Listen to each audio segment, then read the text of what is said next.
are giving the coming supporters political fever. They are worried. They are jittering. As if I am not a war criminal.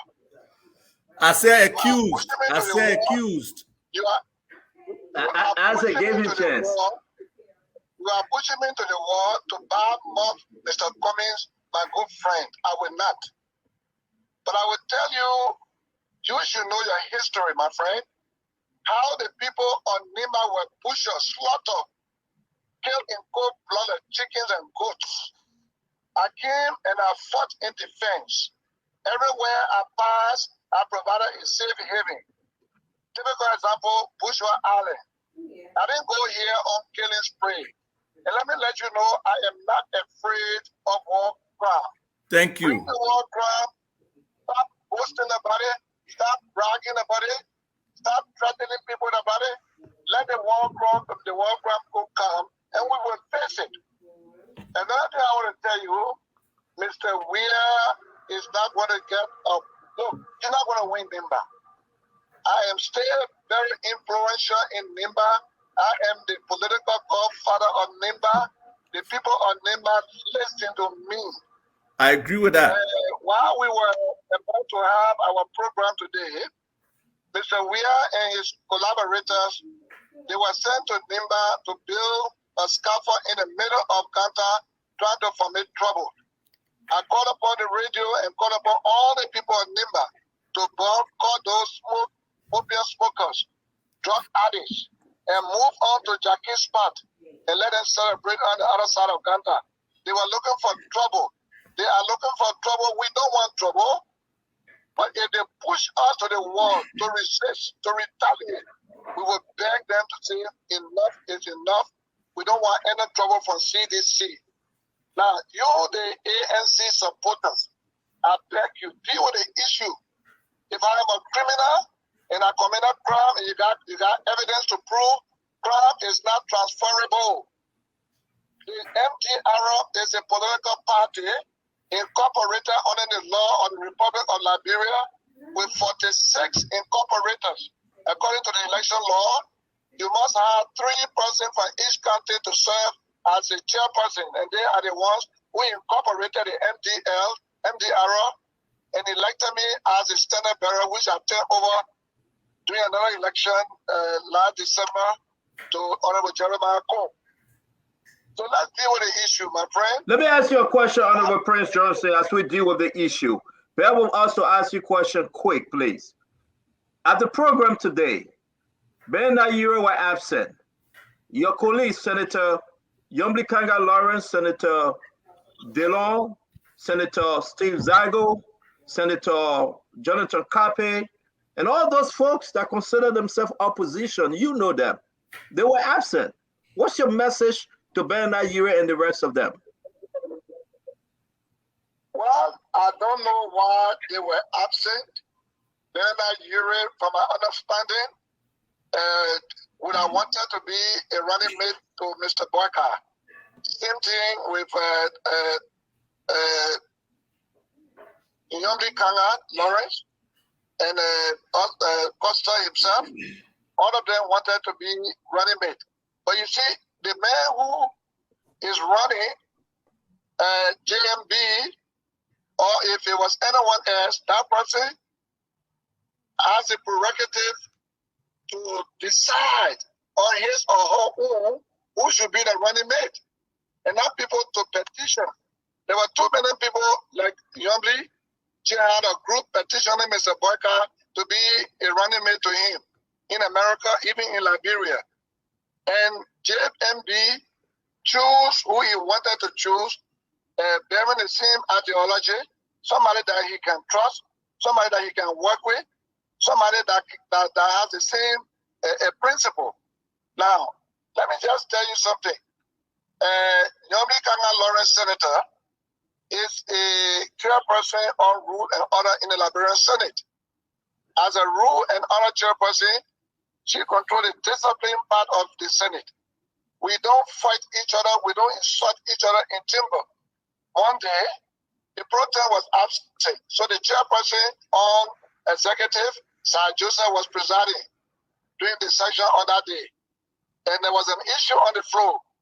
I don't know exactly right now what it was, but that aggravated Madam Lawrence, Nyonblee Kangar Lawrence, and she took the hot tea, and wasted it on the face of Sir Joseph. Point the man, you are a rule and order person, chairperson, a senator in the Liberian Senate, wasting hot coffee water on the presiding, too temperamental, too aggressive, negatively aggressive. Is that the kind of person you want to be vice president under Mr. Boycott? When you become president tomorrow or when you become a vice president, will you not do the same thing to your leader? So there are reasons why, and then besides, she doesn't have a party. The constituency she got over there is replete with kind of elements that are divisive. Competition is among them. If we must beat CDC led by Mr. Weir and kick them out of this country, you have to have a county that is more popular, that is more controlled, that the people can listen to.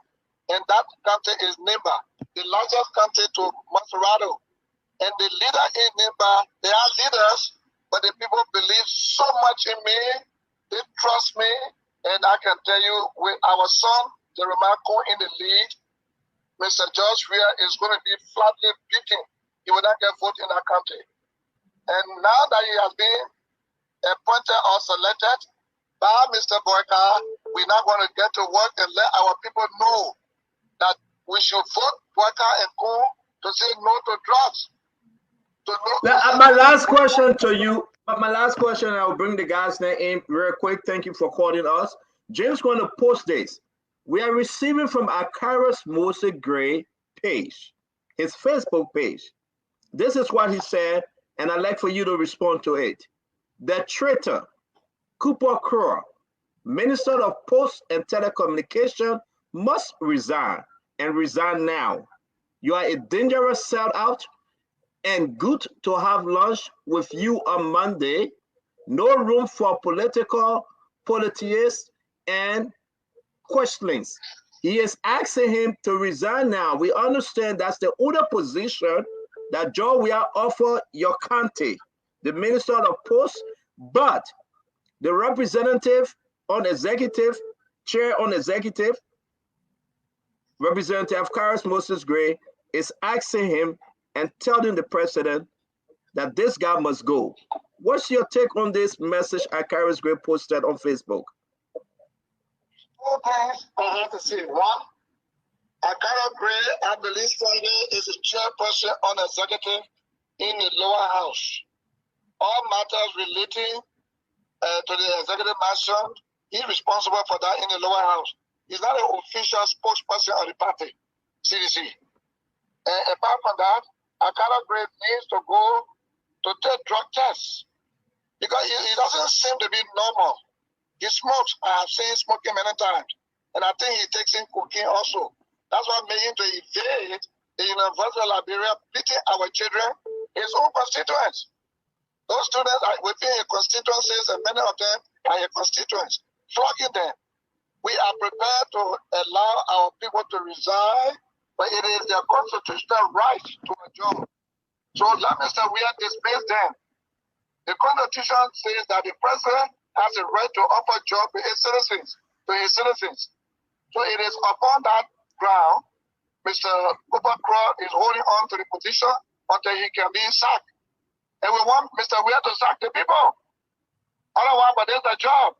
That's their responsibility. To own a job, to get a job, to work. And the money they are paid with is not Mr. Weir private money for a farm. That's the taxpayers' money. And part of the money is from Nimba County, Letter C. The mountain is for government, but it's located in our area. And the social responsibility funding they gave to us, which is 9 million, as I speak to you, is what Mr. Weir has. So if you want to sack up a crop, welcome. Thank you. Let's go around. Let's go around real quick. One question each. Honorable Prince Johnson, please. We're going to start you with the ladies first. Dr. Richardson, Salamatu, and we'll take it from there. Dr. Richardson. Senator Johnson, In as much as I may not agree with Senator Kangar on many issues, I think your description of her today as someone who is aggressive because she was upset and threw a cup of tea at Sir Joseph, I think is kind of unfit and uncalled for, because someone could say that you were at the scene when Master Sergeant, the president of Liberia, Dole, got killed, and that could be seen as an aggression that you contributed to his torture and his death. That also makes you unfit. Madam, that was war. Madam, this man took 300 babies, children alive. Mr. Johnson, Senator Johnson, can I finish? Can I finish? Senator Johnson, can I finish, please? Senator Johnson, can I finish, please? Senator Johnson. I understand that. I understand. I know you love people. 300 babies were brought here. But you're not giving me a chance to finish talking, Senator. Senator, you're not giving me a chance to finish. Okay. I said you're not giving me a chance to finish. I understand what you're saying. You always say it was war, and I understand your context. But I'm just saying that you just made an analogy that Senator Kangar is unfit to be a vice presidential candidate because perhaps she was, upset that day, and she, threw tea at Senator Sir Joseph. Therefore, she's aggressive, and it makes her unfit to be a vice president because she could do that to her leader. So someone could use, I'm just telling you, someone could use the same analogy that says you are now calling yourself the political godfather. You are saying that crime is not transferable, yet and still you are on the crime scene that contributed to torturing and killing President Dole. So someone could transfer that those same words to you that say you are aggressive, you're unfit to be a senator or the political leader of Nyonblee County. So I'm just telling you that that didn't sit well with me. And analogy didn't sit well with me. The first thing, Madam Chenoway, if you saw the video, you never saw me torturing Dole. I said contributed. I used a very key word here, sir. Sir, Senator, I said contributed. I said contributed. I didn't say you killed you. Senator. For the record, I said contributed, and I knew you were going to come back with this because we have said this. From their wives and them in the well, they were there. Those soldiers who were with me, whose children were taken and dumped in the well upside down and slaughtered in cold blood, they were with me. And when they grabbed those, the situation was so tense. If I had said anything in objection to what they were doing, I would have been shot. It was a bad situation. That's why I was calling the foreign embassy, Sunshine Tango. I wanted to get direction, what to do. I wanted to get an advice. Don't stop this part of story, man. Who is shooting? Thank you. Who's going to ask question? Who's next? Salamatu? For the record, I said Dr. Richardson. Okay, thank you, Salamatu. Go ahead. This situation of Nyonblee is not a war time. It's a peace time. We are in timber. You cannot be rude and other chairperson and you're wasting hard water on somebody. No. Let's go to Salamatu real quick. All right, excuse me. All right, Senator Johnson. I guess my question.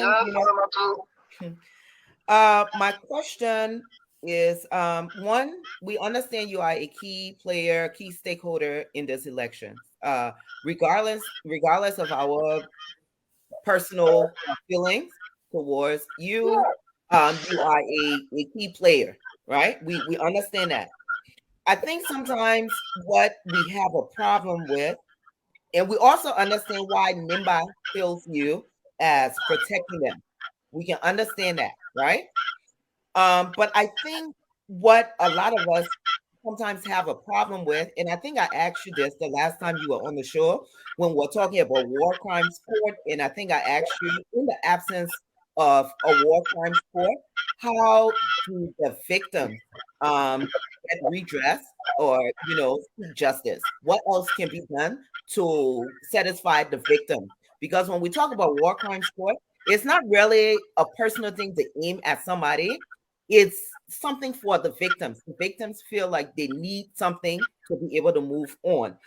So when we bring up war crimes court, and we're talking about, you know, the fact that one of our key partner is the United States. We can't divorce ourselves from that concept. And the fact that the United States seem to have some kind of problem with you and us not doing the war crimes court as it relates to having you prosecuted within the war crimes court. And I'm glad that you said, you know what, you'll stop threatening me with our war crimes court, you'll bring it so you can be able to go on trial and defend yourself. But for somebody like me who is a young Liberian, I think about, yeah, Prince Johnson protected Nimba. I get it. But there were 14 other counties and several other tribes that people actually had a problem with you, Senator. And in 2 cases, it's very personal to me because 2 of these people are my close friends. They have accused you. They've named you. You've been named. And I will use the word allegedly because, again, in the absence of a court where you go in and you defend yourself, you are not guilty. This has all been, you have been accused. Eric Scott is one of the person. He was the father of 2 of my close friends. And then, of course, there was the Tecumseh Roberts. And every time we have you on the show, there are people who send me messages because they tend, it brings back that this guy, yeah, we understand that he was protecting Nimba, but in protecting Nimba, there were 14 other counties that, there were victims, became alleged victims of some of his crimes. So when we're talking about Jeremiah Coon, the only connection most of us can come with Jeremiah Coon is the fact that we feel you raised his hand. You brought him to JMB. You may not have, but that's the rumor out there. That's the consensus out there that you were responsible for bringing Jeremiah Coon to JMB. So in that, and I say all that thing, do you think that this ticket, I know you supported, you're sure that they will win Nimba, even though I believe that Nimba will be split, but you sure they will win Nimba? Do you think the fact that there is this sort of monkey hanging over you with the ICC, I'm sorry, not the ICC, the War Crimes Court, do you think that may be a factor in preventing this ticket from happening? I digress. Madam Salamatu, let me say this to you. Bring the war crime court. Stop talking about war crime court, just bring it. All of us want to know what happened to our people. I want to know what happened to the Nimbanians at the Lutheran Church. I want to know the Greystone compound, what happened. I want to know who killed my people at JFK massacre. I want to know who brought the 300 babies to Monrovia from the Monarch Bushel and dumped them in a well. I want to know. So if you think that I came here to redeem the people and I went extra mile to killing people at random, while at the same time I was disciplining my soldiers for wrongdoing, bring the war crime court. You're talking about the council robbers. Those are different issues. I have clear evidence, written document. I have video evidence that I did not kill the council robbers. But if you think I did, don't talk about war crime court. America has never accused me of war crime court. It is you Liberian talking. So bring the war crime court. When you bring it, we all will go. One thing I'm happy that there were times our people could not say Babu. Whenever you spoke those 2 dialects, you were slaughtered. People were driving Nimbanian from their homes. Those who were tenants. And they ran away and went back to their home in Nimba, and the government pursued them and begin to rape the women in front of their parents, in front of their children. So we have to fight. The war is over. We are making meaningful development. But if you think that we committed past and you stay dwelling on the past, get to those who you think can bring the war crime code, we will all attend. But if you want the war crime code on the basis of the TRC, then I will tell you the TRC has hit the rock. It was meant for reconciliation. It was turned into a political weapon. And that's why the commissioners that made up the TRC commission divided into two groups, and they were at loggerheads with each other. So, but we're not afraid. I'm a powerful, strong former general. I'm not afraid. I fought for freedom. I'm a revolutionary. But I know my rule of engagement. But if I did anything wrong to people, killing people, not just allegations, because Liberian people, y'all can lie. Y'all can lie too much. You can lie on people, no evidence. So bring the war crime. They got video of you up on renting and you said no evidence. Don't do this. Don't do the as if I. You have to give the gentleman a chance, please. Fagon, you want to come in? Fagon, you want to ask your question? You want to speak? We got to move on. No, I think it's 7 p.m. Let me make a comment. So guys, this is what we're going to do. Honorable Prince Johnson, we're going to say listen, I'm saying thanks to you. It is important that we protect our guests. Gentlemen, please keep your questions short because it's after 7, please. And all right.